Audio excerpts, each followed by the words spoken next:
Hello, my name's Dustin McClure, and I'm here today with Will Sloan. And you're listening to the Important Cinema Club. And make sure to dim the lights for this one. Yeah, better keep the kids out of your earbuds for this one. Because we're going to use probably some dirty language. We're going to go blue, because we're talking about writer, director, editor, artist, Gerard Damiano. Director of Deep Throat. Now, I remember when Gerard Damiano died on Weekend Update that week on SNL, Seth Meyers delivered a joke where he said, Gerard Damiano, the pioneering porn director of Deep Throat, died this week at age 80. Of course, Deep Throat is primarily remembered as being well-directed. Boo! Throw garbage at the TV. I mean, he's not wrong. Yeah, I mean, Deep Throat's not a very good movie, but what Seth Meyers, of course, didn't understand, perhaps he would have understood if he had watched Gerard Damiano's filmography. If he had, dug into his local porn store and found the shitty, sourced from an old VHS DVD of Memories Within Miss Angie. Which has an insane cover that we're going to get into when we talk about the movie. Maybe he would have known that beneath Gerard Damiano's exterior lay the soul of an artist. But first, we gotta talk about Deep Throat. This is the film that blew up the feature-length porn scene. It was a cause célèbre. It resulted in a bunch of insane court cases. And it is what defined Gerard Damiano. Like you mentioned, the week that he died, every obituary just mentioned pornographer, Deep Throat. None of the other movies that he made. And he made a lot. Yeah. And a lot of them, he would probably admit himself, not that good, but a lot of them that he did put his heart and soul into. Because what you got to know about Gerard Damiano is that he's a guy that wanted to be a filmmaker first and foremost. It wasn't about pornography. Pornography was just a means to an end. He hoped that somewhere along the lines, either pornography and mainstream Hollywood would merge, which, crazily enough, did not seem like such a strange thought at the time. Well, when Deep Throat is as a big a hit as it is, and he's hanging out with celebrities, everyone's talking about it, in his mind, he expected that the porns to get bigger and bigger budgets, and that the line to blur between what is Hollywood and what has hardcore in it. It is important to remember that Deep Throat came out the same year as Last Tango in Paris. This was just a few years after the end of the old Hollywood. Movies like Carnal Knowledge, Barbarella, I don't know, whatever the sexy movies of the time were. Like, this was part of that ecosystem. Yeah, and Deep Throat, while it had that little moment in the sun, it also resulted in a massive legal challenge. Well, yeah, it was. There were a lot of reasons why it became the movie that it became.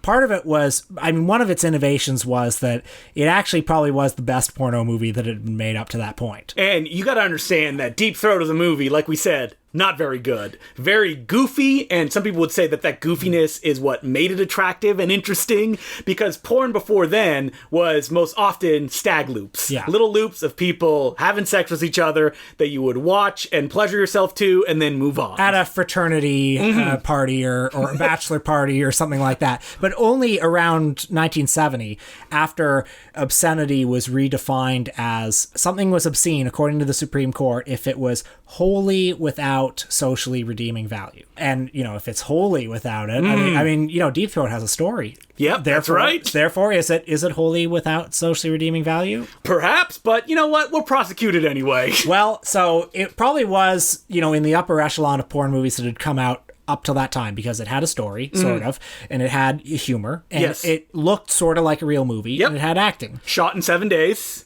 On 35mm film. Which porn were never shot on. Yeah. In color. Yeah. It got a rave review from Al Goldstein. Yep, 100% on the Peter meter. That's the only rating system I trust. Yeah, that's right. I have an old issue of Screw Magazine where he reviewed El Topo with a Peter meter. Oh my God. Anyway, word started to get around, and, the movie was being advertised, and, people were going to see it, and so it had that title, too. Yes. Hard to discount how important that title was. Yep. And so the police tried to make an example out of it. They prosecuted it. It was actually found obscene in New York, so it may actually still be illegal to be shown in New York.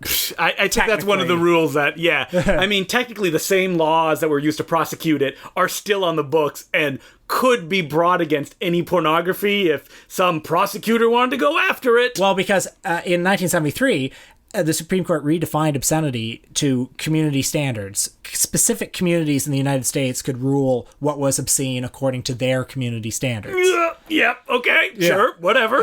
Nobody fucks. Yeah, nobody does. Which is why they tried to prosecute it in Memphis. Yes, that's right. But that's a long and complicated story. Yes, that's a whole other episode. We would recommend checking out the episode of the Rialto Report on Deep Throat, where they get into that in detail. But as the director of Deep Throat, Gerard Damiano got a little bit of clout. Not that much clout, but the rules of pornography hadn't been completely written yet. And we should point out something very important about Gerard Damiano's career, is that he made films that were massive hits, and he got no money from them. He was supposed to be a one-third partner in Deep Throat, and the other people who funded the movie were...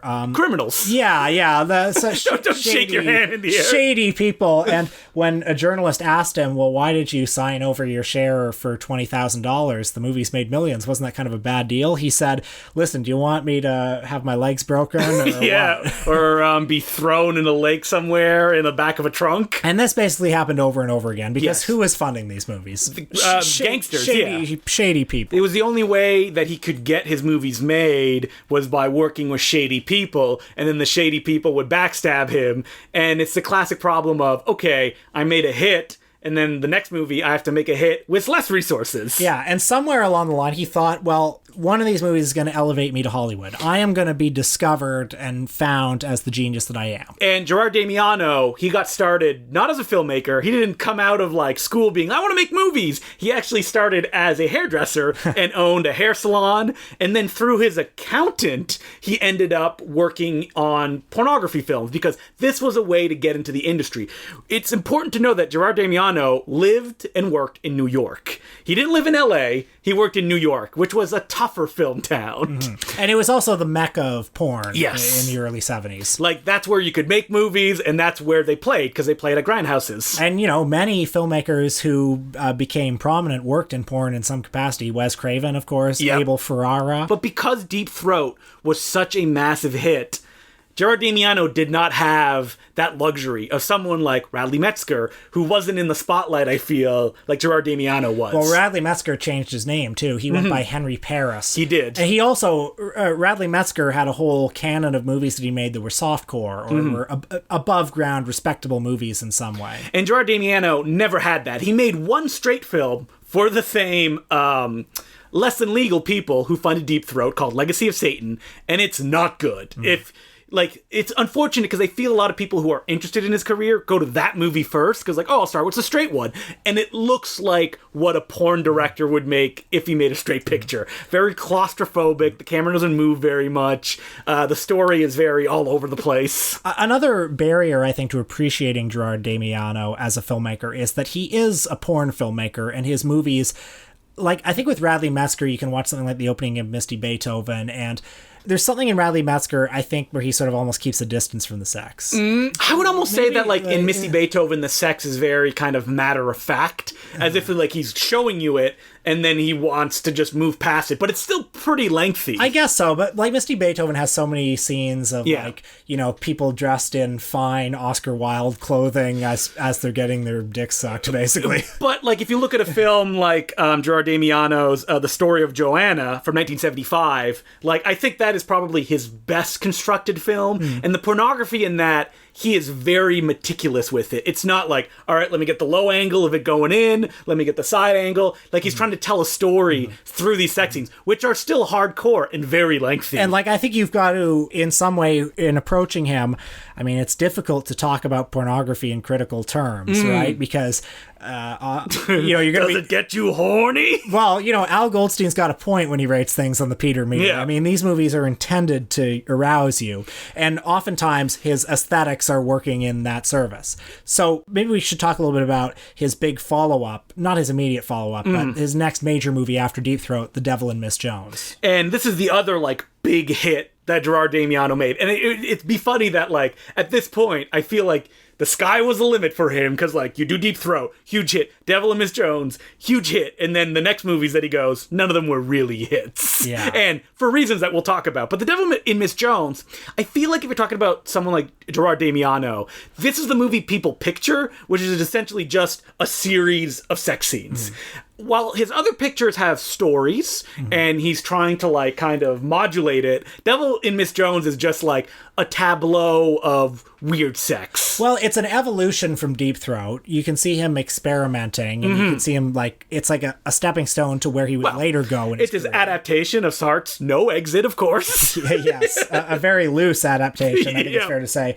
But I think there's some artistry in this film. It stars Georgina Spelvin, who was 36 at the time, so a little older than your typical porn star. Which seems to be the trend with most of the Damiano films that we watched. He really liked the idea of the girl next door. And sometimes that translated to somebody Linda little bit Lovelace. Yeah, exactly. Like that too. A little bit older than you would expect in porn films. And it's also, a lot of his stars were people that had never done pornography up until then and never did anything after that. Like the star of Memories Within Miss Aggie. Georgina Spelvin, though, of course, became sort of the original MILF. Yeah, she did.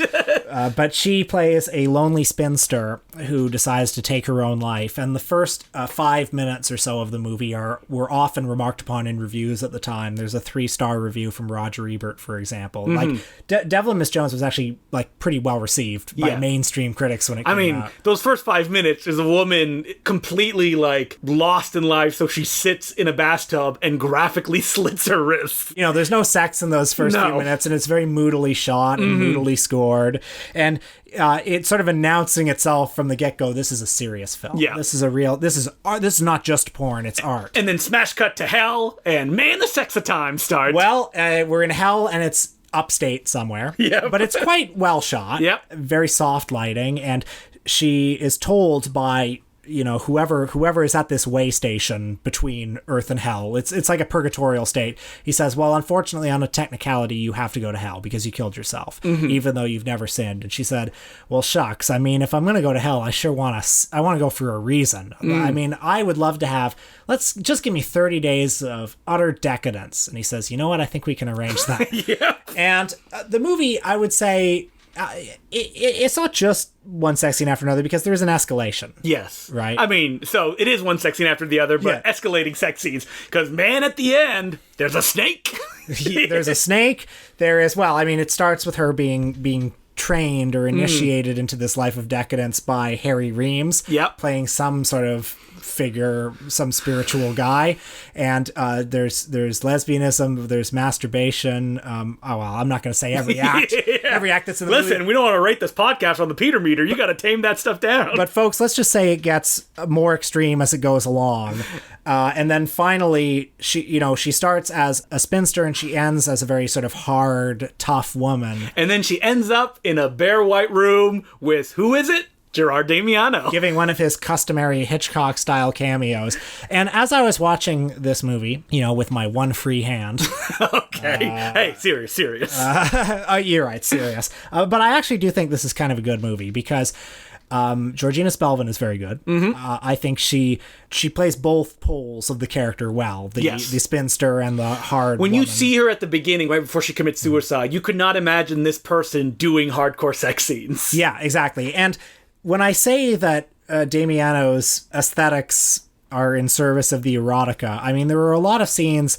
If we're talking about why Georgina Spelvin is good in the movie, it's because she seems very fully committed to the sex scenes and the masturbation scenes, right? Like she's really in it, and you can the escalation becomes more and more intense as it goes along. So 85% on the Peter meter. Okay, thank you.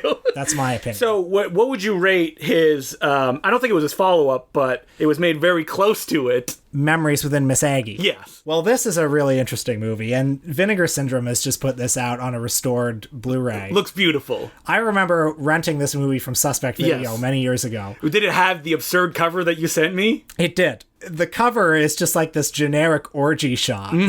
And the movie is a depressing Bergman-like tale into a woman's repressed sexuality. So it's 75 minutes long, and it has 3 sex scenes. Yes. The last 20 minutes of the movie, there's no sex at all. No. I mean, I wonder what was the audience at the porn theaters who were watching this, what did they make of this movie? And, I mean, especially how it ends. I think we need to spoil it because we need to talk about what it is. Okay, yeah. It doesn't really matter because you should still see it anyway. So the story is about a woman who lives in a cabin in the woods, some snowy place, some desolate place, with her husband who seems not quite there. And she's going through her kind of sexual adventures, explaining it to him. Erotic memories, because she's now at this point where she and her husband are very frigid together.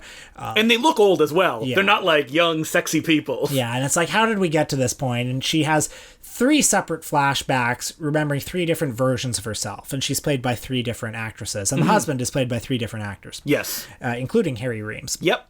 I don't believe he has a mustache in this one, does he? He does. Oh, he does? Okay. Yeah. Whew, the classic Reams mustache. So each of these sex scenes, which are very sort of softly and tenderly shown, illuminate a different facet of her personality. And then finally there's a 4th flashback where you find out what actually happened. Yeah, so each sex scene, like you said, is a different actor and a different personality and a different idea of what sex can be. So it'll be like, her while she's young and she meets a delivery man, or her as the kind of veteran prostitute who meets a John. And so you get all these different attributes of her while the movie's telling you like, no, this is not what happened. And Damiano does it all through his direction, whether it be like a camera move or her looking at herself in the mirror and it cross-cutting. Like, he came to make this movie look like, I want to make a real movie. And he succeeds in making that real movie. And tonally, it's quite different from The Devil and Miss Jones, because The Devil and Miss Jones gets, progressively hotter, if you will, as it goes along. Yes, this one does not get progressively hotter. I mean, there are scenes in the movie that are sort of tender and soft, and I suppose you could masturbate to parts of it if you wanted to. But then there's a shock cut of violence near the end of the film. Yeah, there's some Fulci stuff towards the end. And the whole movie just generally, like, it'll have sort of individual erotic moments, but it doesn't exactly cast that sort of a spell, does it? It's very moody. If anything, it gives you that eroticism to pull you back to the desolation of what her actual life is. Yeah, it's a cold and sad movie, right up to the final twist. Yes. I mean, this is a movie that when it came out, if you search Gerard Damiano, one of the first articles is an interview he did with Roger Ebert at the time of its release.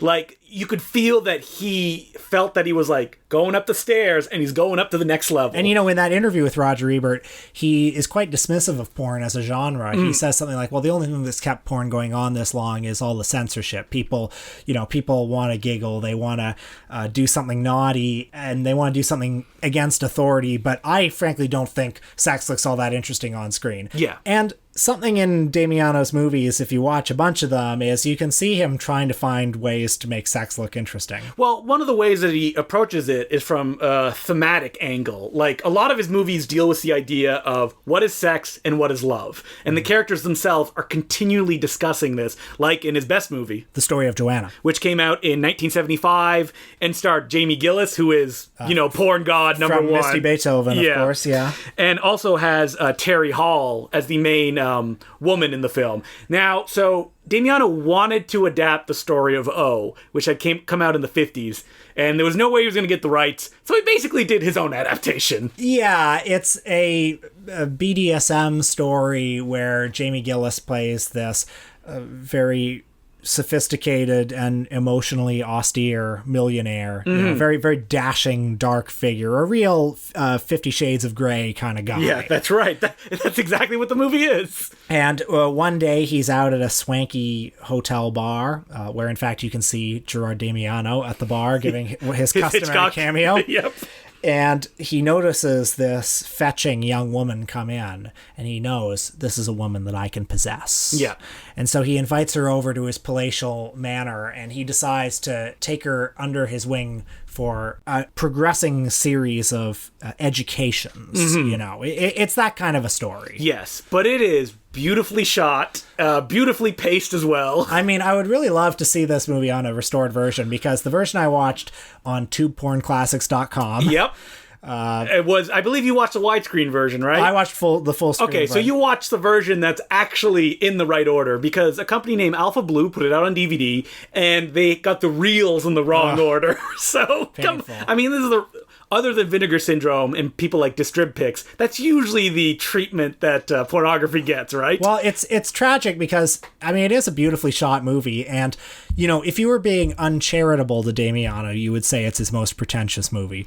Yes. And it is. It is. I mean, there's that dance ballet sequence. Great sequence. I love it too. Yeah. I mean, this part of me when I'm watching this movie and I'm chuckling a bit throughout because I'm like, wow, you're really going for the high art thing. Yeah, because there's this long, it's not even a nude ballet, because the ballet dancers are wearing lower pieces, but the tops are naked. Mm-hmm. And it's this lengthy, unironic, doesn't end with sex ballet number of just dead serious and kind of beautiful. Yeah, I mean, the whole film is layered with needle drops of classical music. Well, how about that one sex scene where it's all like very extreme close-ups of the organs as they're going in a way that you usually don't see. Not your typical extreme close-ups. Yeah, and this is a film as well that also dips into gay matter at the end. Well, I mean, from what I understand, outside of New York, it was just never seen. Like, there's no way. The projectionists would just cut it out. Yeah, that's right. But you can see Damiano,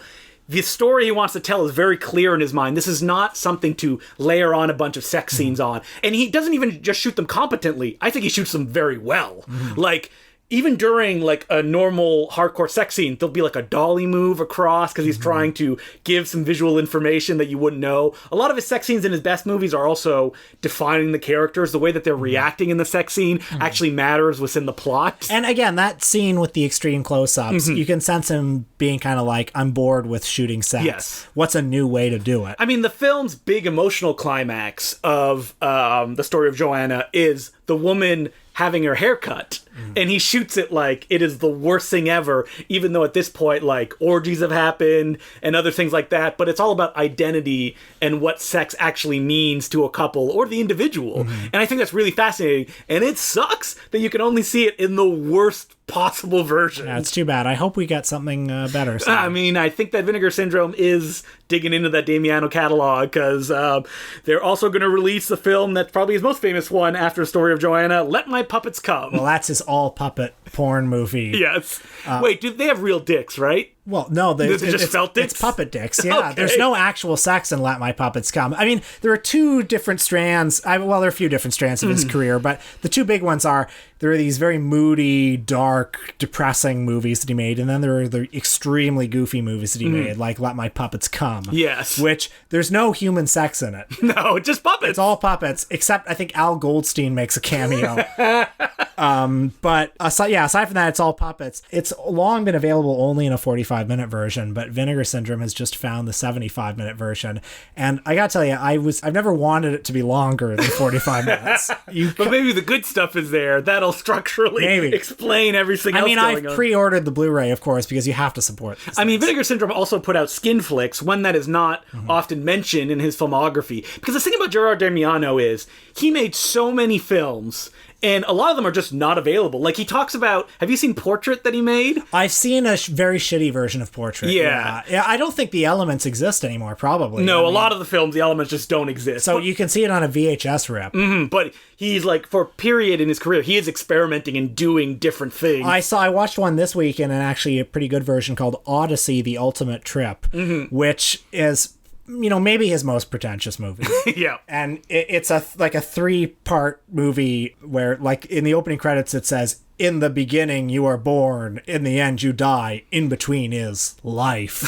And so it's 3 different, beginning, life, and the end. And there are a lot of like really weird psychedelic dream sequences, people wearing strange masks. But I could see where Damiano is coming from, right? Because he did the goofy comedy stuff with Deep Throat. People kind of took him seriously, but they didn't take him seriously as a filmmaker. Yeah. So he wants to go to the other extreme. Like, he sees all these art house people essentially making hardcore films and getting respect and reviews for it. So he's like, okay, I'm going to push myself as far as I can and hopefully get that respect. But he never did, because that Deep Throat anchors around his neck. I hasten to add that I sort of admire Odyssey.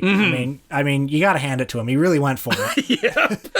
I mean, but Skin Flicks. Yeah, Skin Flick is his day for night, essentially, because it is about a porn director who's trying to make a porno film and having difficulty doing it. And he's got this mob boss who's financing it, played by Gerard Damiano. And Gerard Damiano, there is no more convincing mob boss ever in a movie. Yeah. Even though that Gerard Damiano himself was not involved in the mob in the way certain biopics would suggest. Right. Because Damiano, he went on record a lot of the time saying, listen, I took the money and I made the films, but I was not involved in that side of the business. If I was, I would have probably made a lot more money. Well, I know that there was a company, Damiano Pictures. Oh, yeah. Which, when Deep Throat 2, Joe Sarno's movie, Deep Throat 2 came out, it was released as a Damiano Pictures movie. And Gerard Damiano had nothing to do with it. He said he would get checks in the mail that said Damiano Pictures was paying out this much to him. And he's like, what the hell? Well, also there's the movie Water Power, which is the famous Enema film by Sean Costello, which, when it was released with Gerard Damiano's name on it.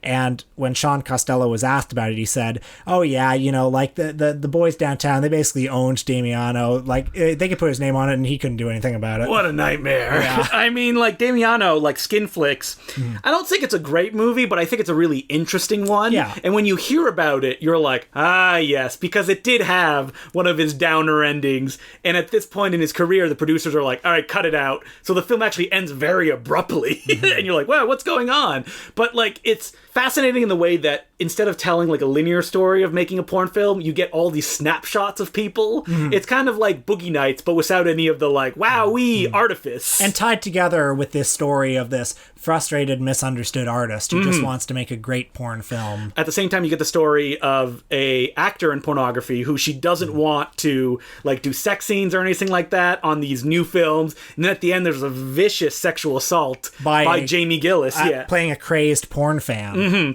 That's weird because you feel Damiano is approaching this like, he's not trying to make it feel sexy because it's like very in your face, but that's why it exists though. Yeah. So it's like that weird balancing act, right? There are many different kinds of sex scenes in his movies. And another interesting thing about Skin Flicks is it has an actress in it named, I think her name is Jill Monroe, who is actually trans. Yes, and the movie doesn't point it out. Everybody knew she was trans. It was not like a secret or anything like that. But the viewer doesn't know. The viewer doesn't know. Yeah. But Damiano knew, and he actually put her in a bunch of movies. Yeah. And like people love working with her. I mean, that's the thing when you talk about pornography, and the thing that we are somehow 30 minutes into this podcast and have not talked about, which is the stigma that goes around with it, right? Even Deep Throat, the fact that Linda Lovelace was in an abusive relationship with her boyfriend at the time, and that, she wrote a book called Ordeal about how she was forced into pornography, and that they essentially held a gun to her head to make these movies. Yeah, that's what she said in the book. Yeah, and I think the gun to the head thing, metaphorically, I think is what people. But I mean, certainly she was browbeaten and coerced into these films by her boyfriend. Yeah, she was very much abused while she was making them. But when people talk about Gerard Damiano as a director, they talk about him as a director. He didn't just put the camera down and be like, fuck. He would be like, all right, let's rehearse. Let's get like chemistry between everybody. He's also, an auteur who has his themes. So you mentioned the relationship between sex and love that comes up in a lot of his movies. A lot of his movies are weirdly sex negative for porn films. Well, a lot of people said that Damiano believed in love and monogamy. Well, and he was also a Catholic, and so you'll see him interviewed, and he would talk a lot about how he grew up thinking oral sex, for instance, was sinful. Yes. Which is hilarious since he made a whole career out of it. But I don't think he believed that while he was making these movies, but his perspective of, like, love is very interesting. Well, the thing is, if you're raised a Catholic... Yeah, it never goes away. Those things are stuck in you. So another of his films, The Satisfiers of Alpha Blue, which I think you watched a bit of. I did, yeah. Don't need to watch the whole thing, but certain moments. Yeah, I was done after 5 minutes. I do enjoy The Satisfiers of Alpha Blue because I think it's one of his campiest films. Yes, his science fiction picture. It's set in a distant future where war, poverty, it's all been eradicated because sex has become extremely heavily regulated. And in fact, sex and love have been completely divorced from each other. You've got these sex workers who, they are the satisfiers of Alpha Blue, and men go to them, men dressed in their kind of thrift store, futuristic outfits. As they walk around what looks like abandoned construction sites. It was the 1964 World's Fair, that actually. Looks exactly. And the men talking about what is sex, what is love, what is the difference. Well, most of the men are like, hey, this is is great. We fuck all the time. Yep. But, Arbola, a.k.a. Robert Kerman from Cannibal Holocaust. Yeah, that's right. He's the one who has a conscience, and he likes the things the old way. He wants to have love with his sex.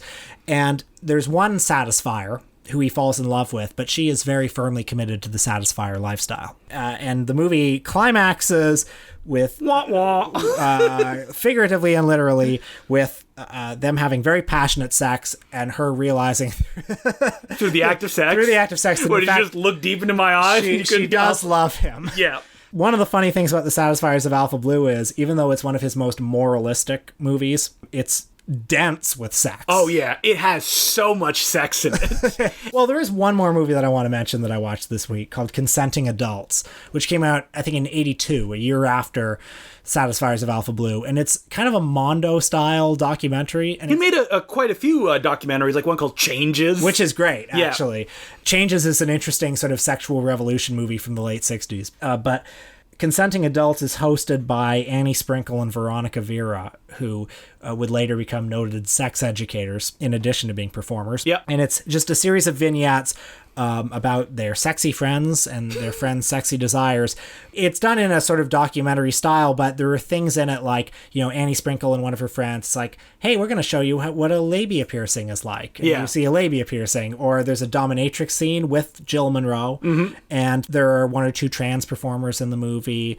There's a live sex show. There are a lot of sort of things that you wouldn't necessarily expect to see in a hetero porn film. Yeah. And it's all presented matter-of-factly. Well, joyously. Yeah, that's what I mean. Like, it's not like a Mondo documentary like, look at this, and then this crazy monkey brain. Yeah. It's like, no, this is like good and happy and enjoy. Yeah. And this should become a normal part of your life. I mean, that is the thesis of every Damiano film, is like, he wants this to become mainstream. Yeah. He doesn't want... He wants porn to become mainstream. Yeah. He's scared of sex. I don't know well, if that's true. I think sometimes he's scared of sex. Maybe. But I don't think he thinks that it should be banned. Because when you say people are scared of sex, you usually think like, oh man, everybody who prosecuted Deep Throat, who are probably doing horrible things in basements and not telling anybody. Yeah. So Damiano's career went the way of every 70s pornographer, which when the 90s and video technology came in, they wanted them quick, they wanted them fast. Damiano prided himself that he never did one-day quickies, that he would demand at least 3 days. Yeah. And his son, Gerard Damiano Jr., says in an episode of the Rialto Report, Damiano went up to a producer after making a movie called Splendor in the Ass, a great reference to a classic 70s film in the 90s. And he said, what did you think of the movie, to the producer? And the producer was like, well, it had beautiful cover art. And he's like, okay, what about the movie? He's like, man, those slicks that we sent out, which are like promotional images, they were great. And then Damiano realized the producer did not watch the movie because it didn't matter. As long as they had product to ship out, that's all that mattered. So after making The Naked Goddess 2 in the early 90s, Damiano retired. And we listened to his commentary track on The Devil and Miss Jones, in which he's quite downbeat for most of it. Because, I mean, he has good reason to. Well, around the time that he recorded that, in I think 2008 or so, one of the big porn companies had made sort of a high-ish budget remake of The Devil and Miss Jones. And he was like, I'm not credited on it. I'm not seeing any money from it. There's a giant billboard. My name's nowhere near it. Yeah. And, the era that he worked in, which is portrayed in Boogie Nights, it was brought up recently by Quentin Tarantino that the Burt Reynolds character is based on Gerard Damiano. Clearly. And Paul Thomas Anderson said that is not the case. He's lying. He's lying. Well, as Tarantino pointed out in that interview, look at him. Yeah. Like, he's got a goatee. He's dressed like Gerard Damiano was all the time. Yeah. But the issue about that is, and Tarantino brings up an amazing point, and it's sad because a bunch of articles popped up on the web, but they only mentioned it in terms of him saying something against the Paul Thomas Anderson movie, not actually dealing with the issue that he had, which is, in Boogie Nights, Burt Reynolds, at one point, is watching a movie, this, like, really goofy, incompetent Mark Wahlberg kind of kung fu John Holmes picture, and he looks and he's like, oh, wow, it feels like a real movie. I think it's the best thing that we ever did. And Tarantino brings up a great point that, like, this is based on Gerard Damiano. Damiano wouldn't see something like that and think, oh yeah, this is good. He knows what a good movie is. Right. Obviously, Paul Thomas Anderson loves those characters in Boogie Nights, but like a scene like that insinuates, oh yeah, but they're also idiots. Yeah, and Gerard Damiano's career, it is a minor miracle. Yes. It's like, it shows you that movies like this, at one point, movies like Story of Joanna, Memories Within Miss Aggie, Devil and Miss Jones, movies like that could be made. And they could be made with passion. Yeah. And somebody wanting it to be something more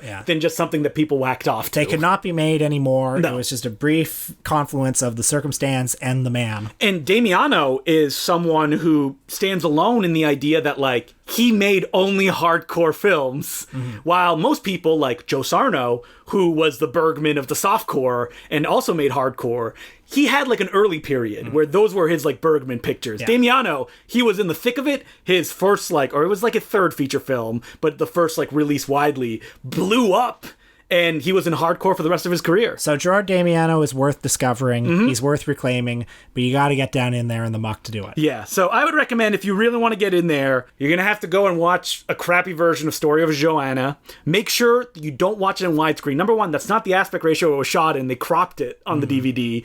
And number two, like we said, if you're seeing it in widescreen, it's out of order. So it will make no sense. Watch it on tubepornclassics.com. That's my endorsement for a great website. And after that, I would recommend just going to the Vinegar Syndrome releases like Skin Flicks, which looks amazing and has 2 great commentary tracks on it. But I think especially Memories Within Miss Aggie. Yes, check that one out as well. Yeah. Just Memories Within Miss Aggie. The problem is there's no special features. Oh, yeah. And like these movies, I think context helps them a lot. Definitely. Because you go in with your own preconceived notions, and to be able to learn more about them is the easiest way to appreciate them. I mean, Gerard Damiano, doing research on this, it's very difficult to find anything about him beyond a few key articles. Like, there's no books written about him, which is nuts to me. Well, I guess I'll have to do it. Yeah, Will, you're gonna have to write the book on Gerard Damiano. It seems like such an easy topic, too. All right, I'll do it. I'll do it the way you did the Pune book. Yeah, perfect. All right, so coming soon, Gerard Damiano by Will Sloan.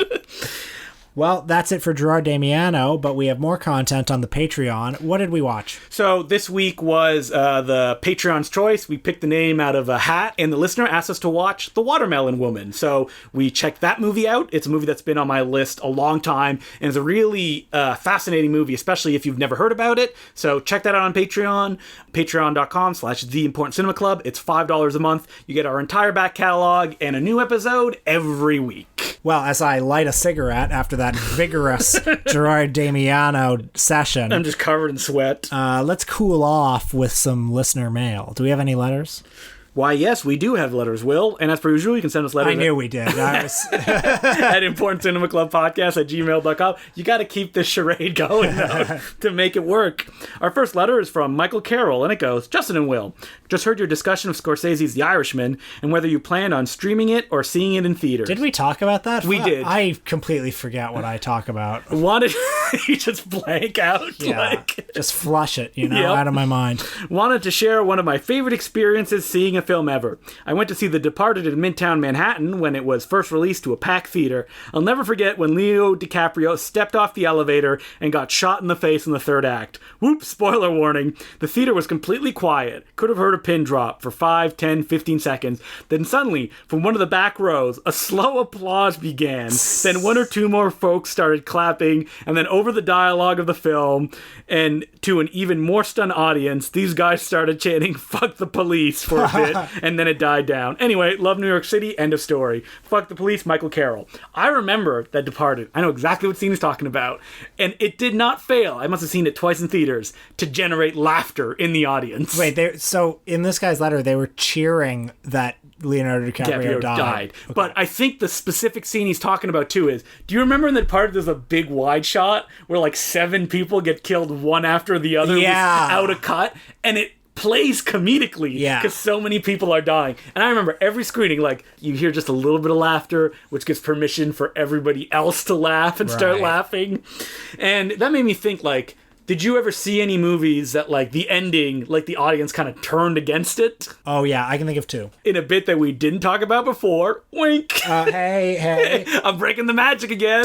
Don't be a magician revealing all your tricks like a regular Penn and Teller. But you know what? I would say 98% of the time I usually read the question and we both stare at each other blankly for maybe 2 seconds as we try to figure out an answer. That's right. Well, so I just spontaneously thought up of two examples. Yep. I remember going to see Darren Aronofsky's Mother not that long ago, and there's a moment towards the end of that movie, if you've seen the movie, you probably know what it was, when it was as if all the air got sucked out of the Really? theater. Just on a pleasant Saturday afternoon matinee at my local multiplex.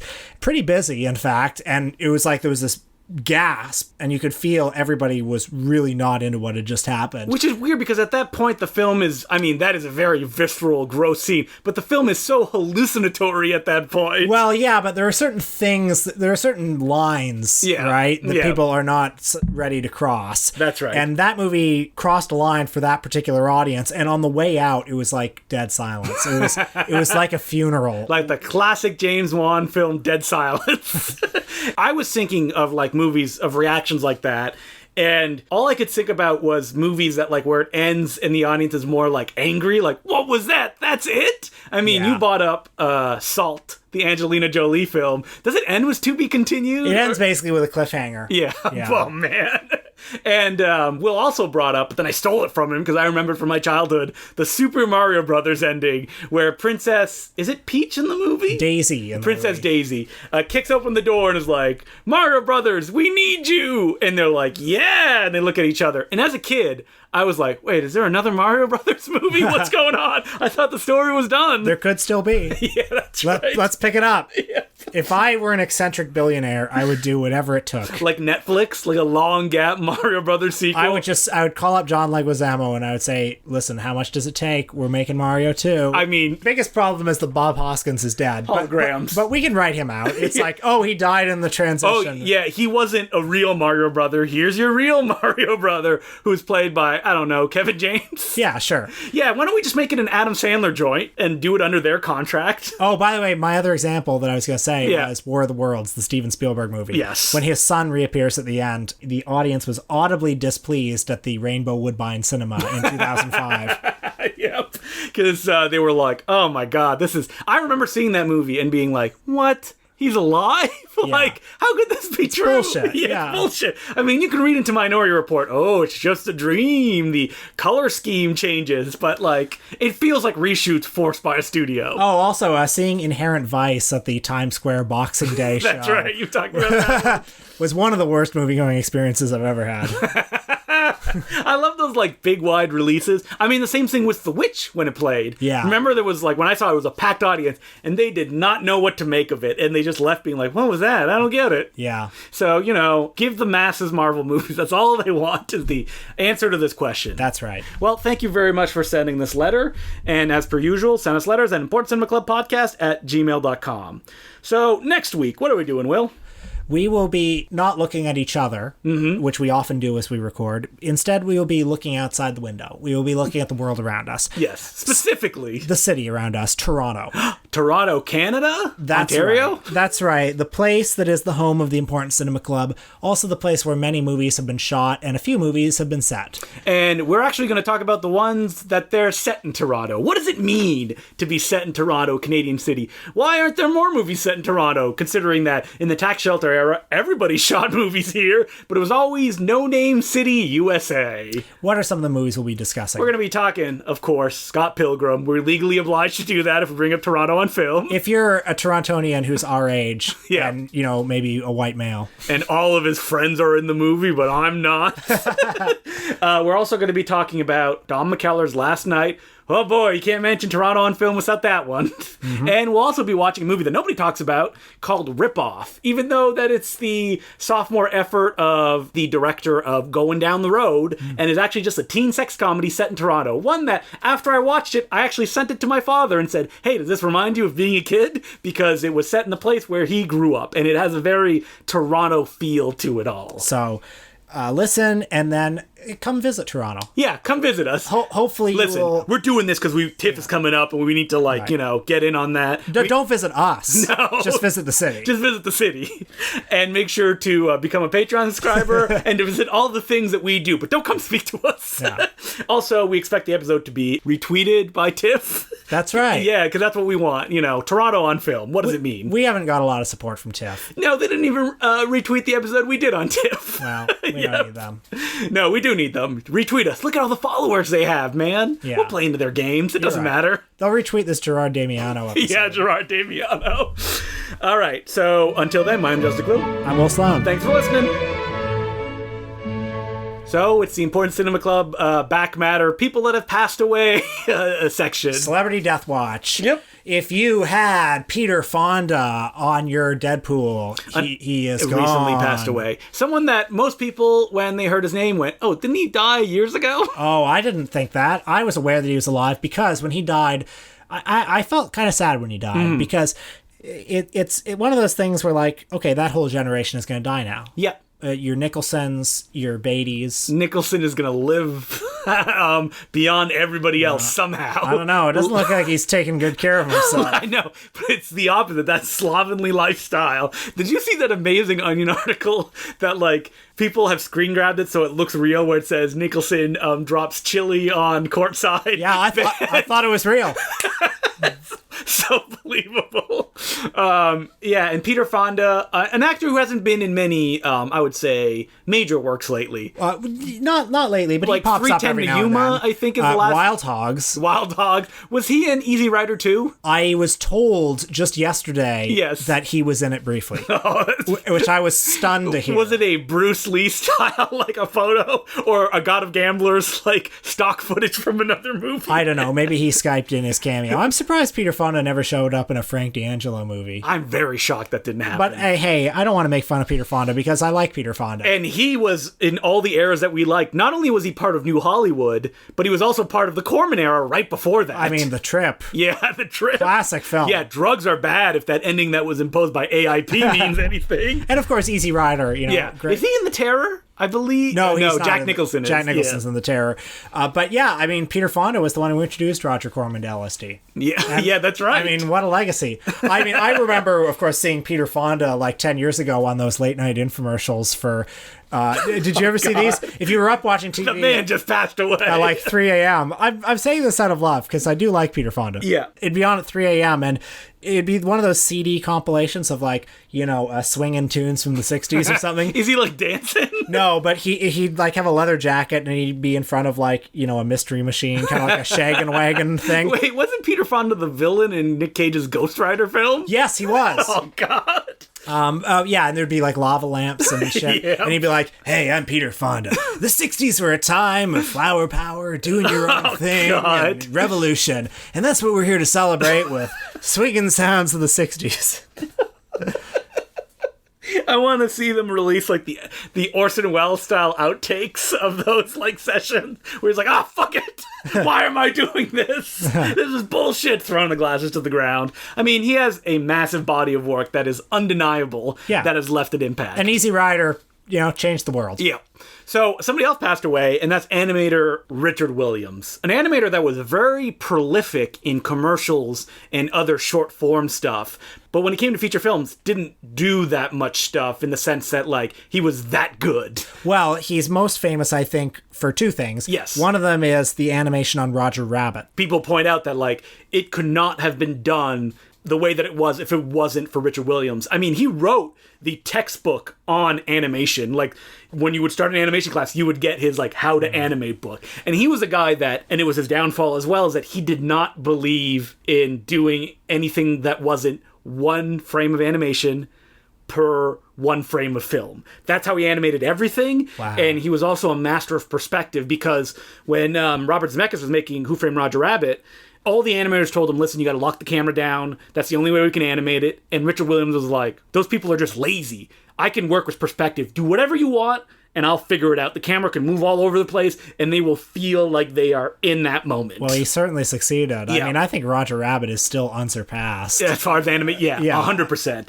And the other thing that he's famous for is for The Thief and the Cobbler. Which I've never seen, but it has that reputation, or had, as this legendary folly. That he worked for years and years and years, and like he had production money, but he blew past it because he was still working on it. And this was a Disney production, right? Don't believe it was. Or, well, they put it out eventually. No, they didn't. No? The Okay. people that put it out was, I believe it was Miramax, and it went direct to cereal boxes. Remember when cereal boxes had DVDs in them? Yeah. I believe that's where it premiered.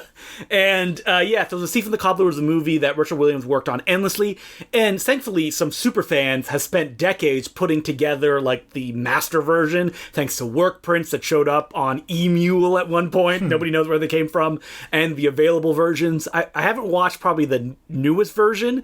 The problem is, it feels like what it is, something that somebody worked decades on. So it's like not particularly funny, because it's these simple kind of like slapstick gags drawn in the most insane possible way. The film, like the main character, the thief, he always has like 50 flies buzzing over his head no matter where he moves, and they're all individually animated. Wow. Yep. And like that was like the film's downfall, but hopefully, I mean, supposedly Richard Williams was very protective of the film, which is why it never got any kind of release. I feel like Blu-ray companies are like chomping at the bit to like put it out in some form, like even Criterion or something like that. Yeah. So, I mean, Richard Williams, an amazing animator whose the work that he worked the longest for wasn't completed, but I think people will remember it.